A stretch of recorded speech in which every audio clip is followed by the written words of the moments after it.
नमस्कार, आप देख रहे हैं एसबीटी न्यूज और मैं आपके साथ आपका दोस्त सुदर्शन। दोस्तों, महाराष्ट्र में चुनाव को लेकर ताजा सर्वे है वो सामने आ रहा है। सर्वे के अनुसार महाराष्ट्र की सभी 288 विधानसभा सीटों पर कौन मारेगा बाजी, क्या कुछ है स्थिति, आज के इस वीडियो में संपूर्ण जानकारी देंगे। चाहे मुंबई सेंट्रल हो या फिर मुंबई उपनगर, हम बात करेंगे बारामती की, तो बात हम करने वाले हैं महत्वपूर्ण क्षेत्रों की। कौन सी सीट पर कौन जीत रहा है, उद्धव ठाकरे की क्या है स्थिति, तो उनके बेटे आदित्य ठाकरे का क्या कुछ है प्रभाव, मनसे प्रमुख के बेटे की क्या है स्थिति, तो वहीं क्या भारतीय जनता पार्टी, शिवसेना, एकनाथ शिंदे और अजित पवार एनसीपी के साथ मिलकर सरकार बनाने का आंकड़ा हासिल करने में होगी कामयाब, या फिर दो धड़ों में बढ़ चुकी शिवसेना उद्धव ठाकरे और एनसीपी शरद पवार गुट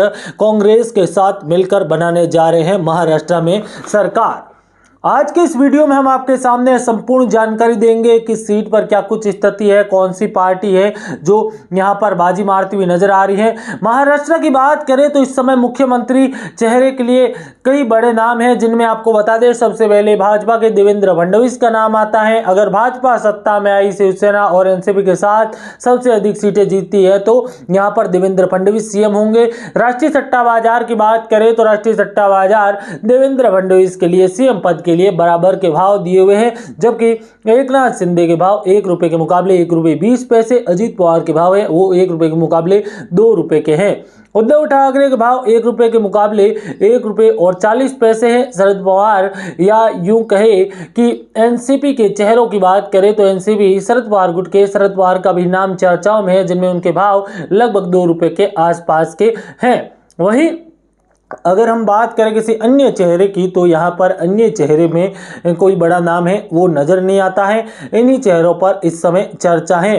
इसी बीच आप सभी को बता दें कि महाराष्ट्र में चुनावी और राजनीतिक नीति के बीच फलोदी के सट्टा बाजार ने अपना ताजा सर्वे जारी कर दिया है। सर्वे के अनुसार एक एक सीट, एक एक क्षेत्र को लेकर बारीकी से अपडेट दी गई है। बारीकी से जानकारी सामने आ रही है कि इस बार किस सीट पर क्या कुछ स्थिति होने वाली है, क्योंकि वर्तमान में देखा जाए तो मुंबई की टोटल 36 सीटें काफी अहम है। नागपुर की 12 सीटों पर चुनाव काफी रोचक हो चुका है।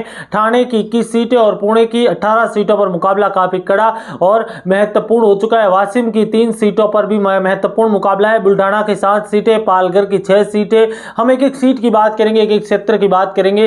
तो चलिए संभाजी नगर से शुरुआत करते हैं। संभाजी नगर की 9 सीटें हैं, जिनमें से 6 सीटों पर महायुति यानी कि एनडीए कब्जा जमाती हुई नजर आ रही है। महायुति एनडीए का कब्जा 6 सीटों पर, तो 3 सीटों पर महाविकास आघाड़ी जीत सकती है सर्वे के अनुसार, राष्ट्रीय फलोदी सट्टा बाजार के अनुसार।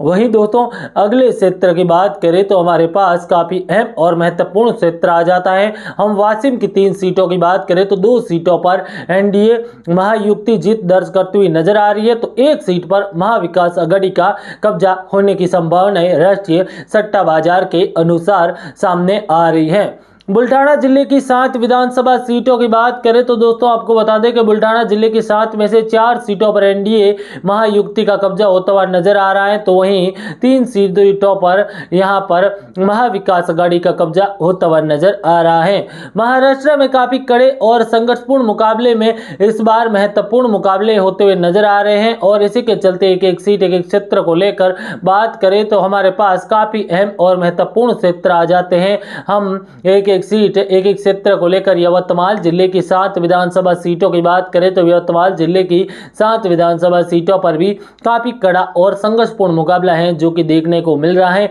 यवतमाल जिले की 7 विधानसभा सीटों की ताजा स्थिति की ओर अगर नजर डाली जाए तो इन 7 में से 4 सीटों पर महायुति जीत दर्ज करती हुई नजर आ रही है, तो महाविकास आघाड़ी के खाते में 3 सीटें जाने की संभावनाएं नजर आ रही है वर्तमान में। जबकि आपको बता दें कि अगर हम आगे बढ़े तो हमारे पास काफ़ी अहम और महत्वपूर्ण क्षेत्र मुंबई की टोटल 36 सीटें आती हैं, जिनमें 25 सीटों पर एक तरफा महायुति कब्जा जमाती हुई नजर आ रही है, एनडीए कब्जा जमाती हुई नजर आ रही है।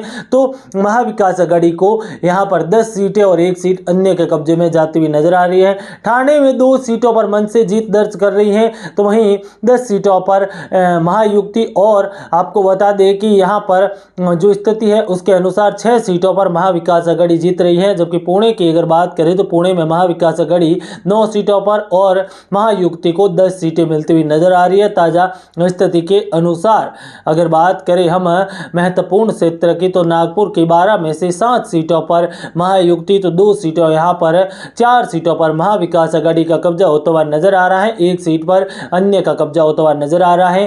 धुले जिले की 5 विधानसभा सीटों की बात करें तो दोस्तों धुले जिले में 4 सीटों पर महायुति तो 1 सीट पर महाविकास अघाड़ी का कब्जा होता हुआ नजर आ रहा है। धुले जिले में भी काफी संघर्षपूर्ण मुकाबला है वो हमें सीधे तौर पर देखने को मिल रहा है। चुनावी और राजनीतिक समीकरण में इस बार काफी कड़ा और रोचक मुकाबला देखे जाने की पूरी संभावनाएं नजर आ रही हैं और इसी के चलते एक एक सीट एक एक क्षेत्र को लेकर काफी अहम और बड़े बदलावों की और अपडेट सामने आ रही है। सीधे तौर पर महाराष्ट्र में चुनाव को लेकर जिस प्रकार की सियासी स्थिति देखने को मिल रही है, जिस प्रकार के सियासी अपडेट देखने को मिल रहे हैं वो काफी अहम और महत्वपूर्ण हो चुके हैं। ऐसे वीडियो के लिए हमारे साथ जुड़े रहे। ताजा स्थिति के अनुसार महायुति को 140 से 160 सीटें मिल सकती है, जबकि महाविकास अघाड़ी को 120 से 140 सीटों के मध्य, यानी कि दोनों ही पार्टियों के बीच कट टू कट रहने वाला है। संघर्षपूर्ण स्थिति है वो इन चुनावी स्थितियों में हमें देखने को मिलेगी। जुड़े रहे हमारे साथ, मिलेंगे महत्वपूर्ण और नए ताजा फ्रेश वीडियो के साथ।